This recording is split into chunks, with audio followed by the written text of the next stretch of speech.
ellos temblaron de espanto porque Dios está con la generación de los justos. Muy bien, esto es lo que van a experimentar los necios, espanto. Delante de Dios, claro, cuando llegue ese día. Y es que un día, o mejor dicho, ese día llegará si ellos previamente no se arrepienten de esa necedad que hemos visto en el primer versículo, que el necio dice que Dios no existe. Ese día será terrible porque ellos se acordarán de todos aquellos días en los que siempre estuvieron burlándose de la fe de los más sencillos, de la fe de aquellos que decidieron no dejarse guiar por su propio consejo, sino de guiarse por el consejo de Dios. Esto es lo que es ser sencillo, esto es lo que significa ser humilde. Alguien que no se guía de su propia opinión, sino que se deja guiar por el consejo de Dios. Y ahora estos comprueban que Dios está del lado de la generación, y ahora os explico esta palabra, de la generación de los justos, y tiemblan de espanto. Lo hemos explicado muchas veces, pero lo voy a seguir explicando las veces que sea necesario, porque hay mucha gente que igual lo escucha hoy por primera vez, y es lo siguiente. ¿Qué es ser justo si no hay justo ni aun uno? Resulta que según este versículo es una generación, es una raza diferente de personas, una raza diferente a la raza de los injustos. Pues Jesús lo explicó muy bien y se lo explicó a Nicodemo, ¿verdad? ¿Os acordáis? Respondió Jesús a Nicodemo y le dijo, de cierto te digo, que el que no naciere de nuevo, pues no puede ver el reino de Dios. Nicodemo le dijo, ¿cómo puede un hombre nacer siendo viejo? Pues ¿acaso puede entrar por segunda vez en el vientre de su madre y nacer?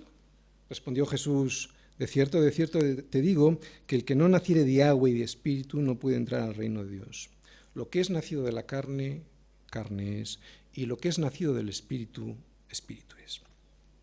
Así que no es que el hombre nazca justo, de hecho nace necio, sino que es el nuevo nacimiento en Jesús lo que nos hace justos delante de Dios. Por lo tanto, imputados con su justicia, con el sol de su justicia, porque somos injustos todos desde que nacemos, ¿no?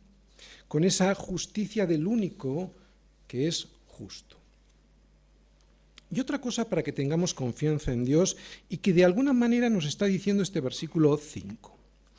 Si Él, Dios, está con la generación de los justos, que son los nacidos de nuevo, que son los hijos de Dios, entonces los que atacan a los hijos de Dios están atacando a Dios mismo.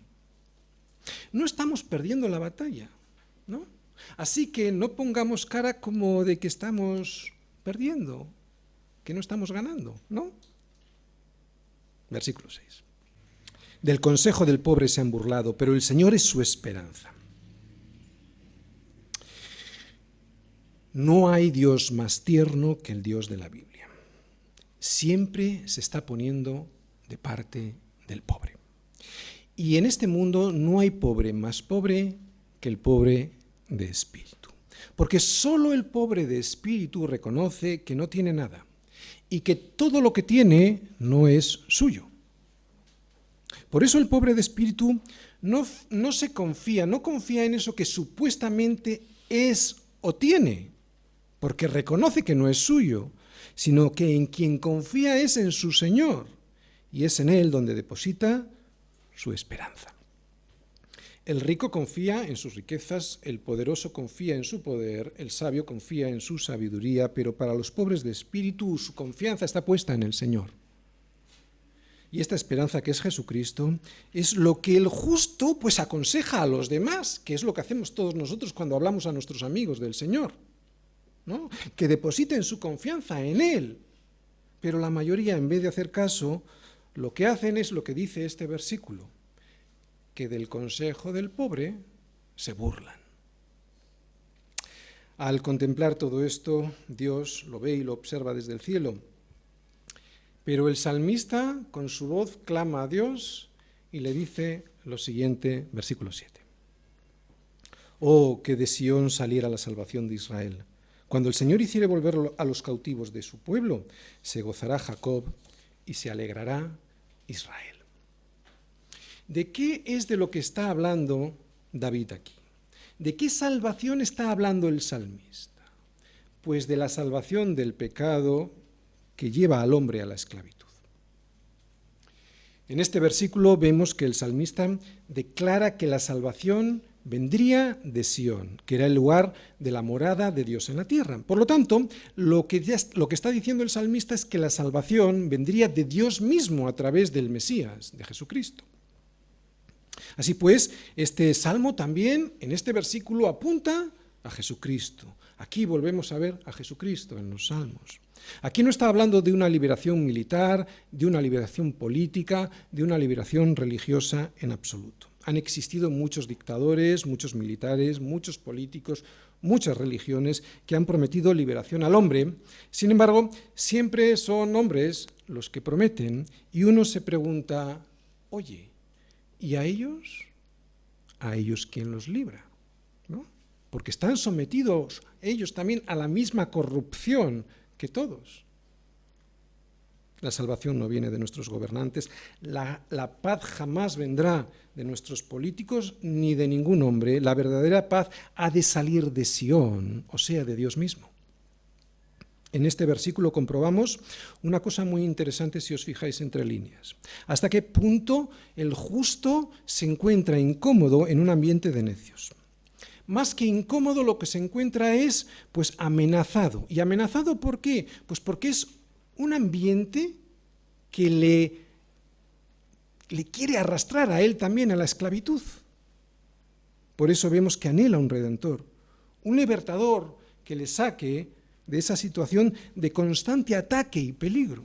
Así que este versículo, más que una exclamación, es una oración de súplica en forma de pregunta. ¿Quién desde Sión nos traerá la salvación de Israel? Y sabéis, esta es la pregunta que cualquier hombre que anhele dejar de ser un necio debería de hacerse. O de otra forma la podría hacer la pregunta. Él se podría preguntar, ¿quién me puede redimir de las consecuencias que me producen los hechos basados en mi propia opinión? ¿Quién me puede salvar de los actos que surgen de mi mente perversa y engañosa? ¿Quién me puede decir qué es la verdad y qué es la mentira en este mundo hostil? ¿Quién me puede decir lo que está bien y lo que está mal, ¿no?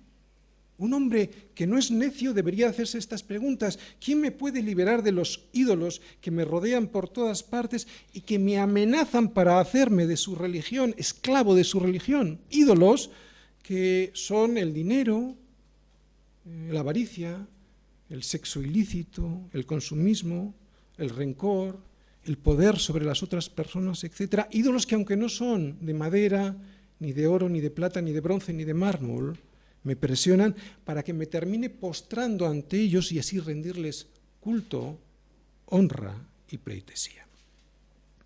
¿Quién podrá romper esos ídolos que me hacen esclavo de dioses malos y perniciosos? Pues la respuesta está en la oración de este salmista, ¿no? Cristo, porque solo Jesucristo ha hecho eso de una manera perfecta. Aunque ahora, y alguno se puede estar preguntando, yo no estoy liberado totalmente, es que ahora estamos simplemente experimentando las primicias, que es la primera parte, ¿no? Hasta la redención total de nuestros cuerpos. Vemos que la liberación, dice ahí, produce júbilo, ¿no? Y alegría. Se alegrará Jacob y se alegrará Israel. Israel somos tú y yo.